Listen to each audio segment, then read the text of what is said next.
quick and easy dinner, and this is all you need. Some mozzarella cheese, some Hawaiian rolls, some marinara sauce, and some meatballs. So I like to just put my meatballs on a pan and let them cook for a little bit. Just got my meatballs out of the oven, and I'm going to dump them over into a bowl. Then I'm going to just pour my pasta sauce over onto the meatballs. I'm going to go ahead and use the entire jar.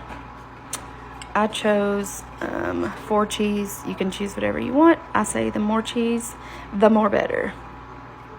And just give that a little stir. You want to make sure that there's plenty of sauce to cover your meatballs before you put them on the bread. Now I have a pack of 24. I'm only going to use 12 of these because 24 would be way too much for my family. So I'll use those for a different day for sandwiches or something. So you really only need about 12 unless you have a big family or you're intending to make a lot. So I've got my 12 Hawaiian rolls, and I'm literally just going to cut them apart, separating the top from the bottom. Right like this. So I've got the bottom, and I like to keep mine together instead of pulling these apart. Just makes less of a mess when you are baking it in the oven.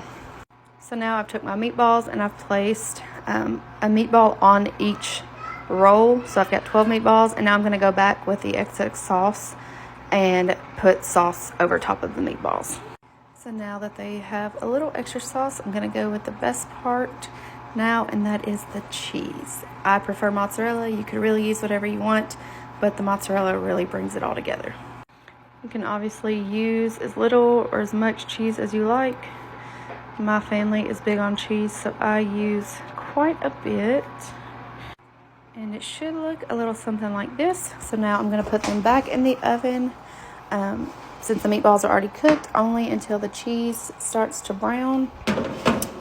And then we will put the bun tops back on and cook them for just a few minutes longer. They should look a little something like this. Now I'm going to put the top of the buns back on.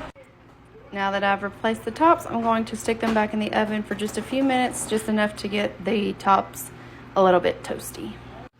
And there you have it. 4 ingredients, super quick and easy, and super delicious. My entire family loves these.